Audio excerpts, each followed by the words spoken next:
Hello and welcome. This is Erin with the Joy in Pens and Paper, and this is a 3 Inks Thursday video.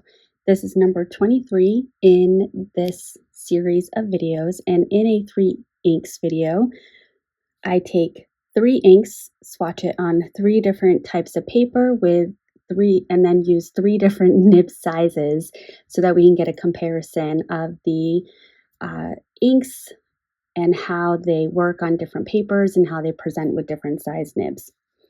I find it interesting. Hopefully you do as well. If this is something that you're interested in, please feel free to give it a like. Also, if you're new, please feel free to subscribe. I do about 3 videos a week, and I range between fountain pens and planning. So without further ado, let's get into the specifics. For this video, we are comparing Bank Paper, Cosmo Air Light, and Tomoe River paper. And for tools, I'm using a brass Kakimori nib for doing swatches. And then I have 3 TWSBI Go's with a fine, medium, and stub nib. Additionally, I have a mason jar of water to rinse my tools off and a t-shirt to sop up any remaining moisture from that rinsing. The inks that I will be swatching today will be Jacques Urban, Grideul. I don't know how to pronounce that. Sorry. This is not my forte.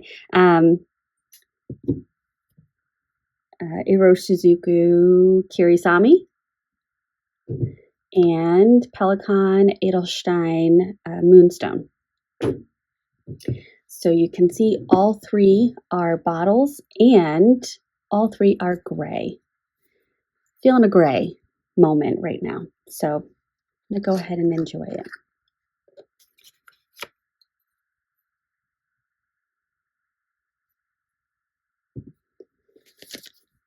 Now I will do a swatch on each of the papers,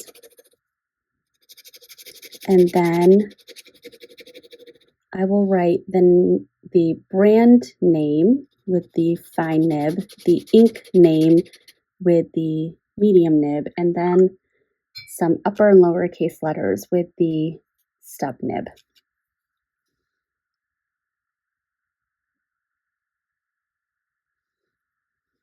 And then let me just move.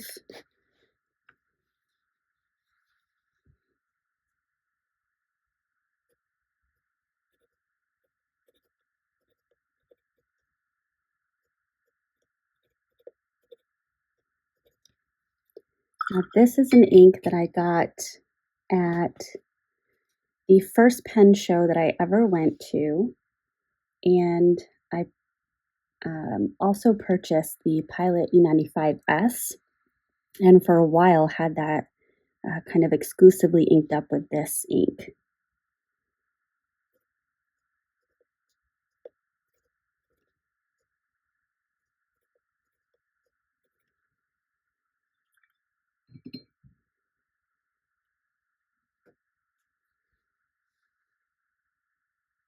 And then finally with the stub nib,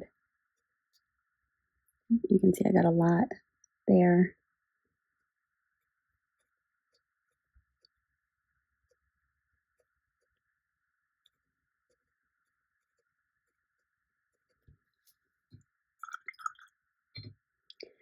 Now, as I was planning this video out, I did grab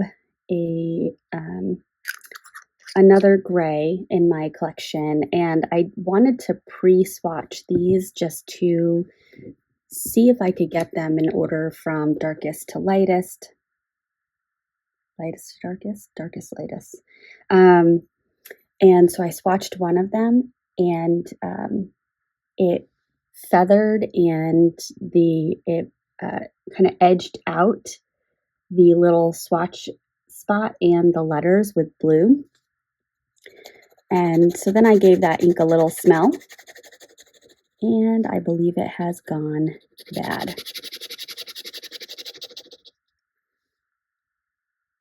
So that was little bit of a fingerprint there. Noodlers Lexington Gray. So I will be throwing that away. That's actually the second Noodlers bottle that has gone bad out of 3, with the third being a black. I think it's the Heart of Darkness, which I should probably check and see how that is. Oops. Oops. Getting a little carried away there. Let's try that again.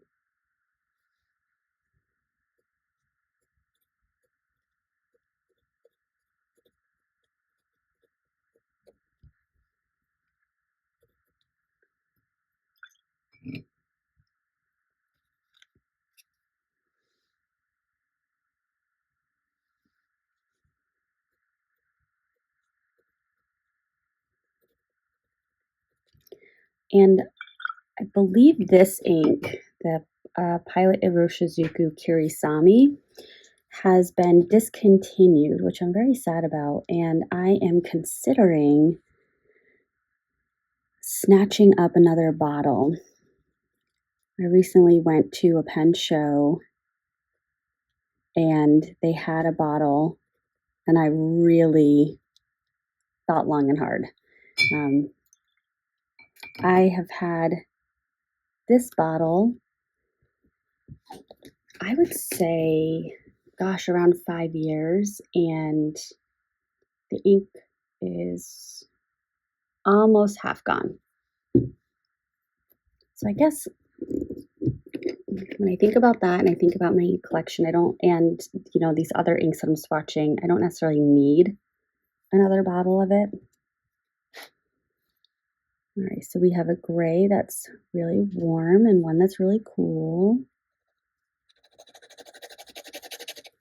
And then this one is a little more similar to Kirisami.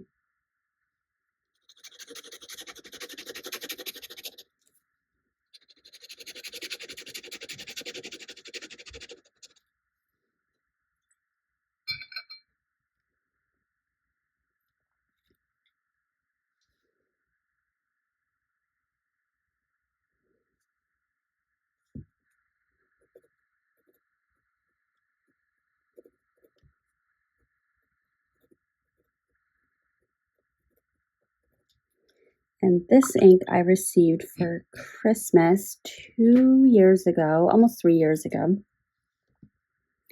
And it was kind of paired with, or my husband picked it out to go with my Pelikan M400. So when I first got the Pelikan M400, it was inked up with this ink for a while. And I'm considering bringing it back just because that seems fitting.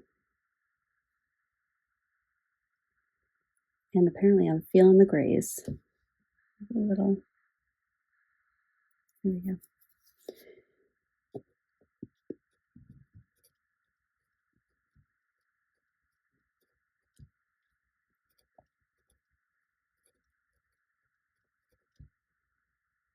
I must not have dipped that very much. Okay. So here are our 3 inks. And you know what? I am going to do just a tiny little, I do want to feature this ink in another one, and I'm not even going to write the ink name or brand, but this is an ink that starts out this really lovely, almost hydrangea bluish purple or blurple, and then it will dry down to a gray, and this is the Birmingham Pen Company Sterling Silver. Yeah, I really love that color. So while that's drying, let's talk about all the rest. So we've got this A that I did with the Kakimori nib that's still pretty wet, but the Jacques Herbin Grideol, maybe, um, is this really lovely kind of medium gray. And it's, in my opinion, pretty well lubricated. It's easy to work with. Looking at it comparatively across the papers, Cosmo Air Light, it's a little tiny shade lighter than it is on the bank paper, the Tomoe River. And on the bank paper, you get just a tiny little hint of some shading going on where the ink pooled. So that's really lovely. The Pilot Eroshizuku Kirisami almost did the opposite. So, which could be a fingerprint, but you see this little kind of shading properties on the Tomoe River, and it seems a little flatter on the bank paper with the exception of this small area right here. And again, on the Cosmo Air Light, it's a shade lighter. The Tomoe River may be a slight bit pinker than the bank paper. And then going down to Pelikan Edelstein Moonstone, I actually, now that this has dried down, I'm kind of impressed with the complexity of this ink. And I hope that the camera is able to pick it up. So I'm very used to it on Tomoe River paper. And on the Tomoe River paper, there's a level of flatness, which is fine. It's a lovely shade of gray. It's you got the Kirisami, which leans a little mauvey, a little pinky, and then you've got the Moonstone, which I'm struggling to find the word for where it leans. I want to say like a yellowish tan, which is really fascinating. But when you look at it on the bank paper, you've got these multiple locations of this pooling, and it's got some really interesting depth of color. You've got certainly it is obviously gray, but it's a little purpley, and then that little bit of almost yellowish tan. Up here you can see that purple border a little bit more, and you're seeing kind of similarly, it's almost as if you're looking at one of those elevation maps where the colors darken as the elevation goes down. So you almost got the height right here, and then it goes down and goes from that kind of brighter, again, that tannish yellow, that's the best way I can describe it, down into that purplish color. So I'm very, very pleased with this color.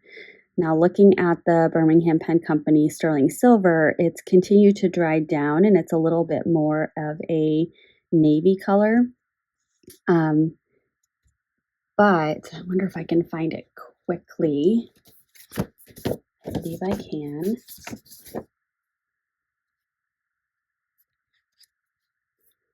Well, I guess that is what it looks like here. So it's like a grayish blue. So it would have been a really nice match for right here. So there will be another video coming out in this series with Birmingham Pen Company Sterling Silver and comparing it to some other inks. So there we are. Thank you for sticking around. If you made it to the end, I greatly appreciate that. I hope you have a wonderful rest of your day, and I will catch you in the next one. Bye.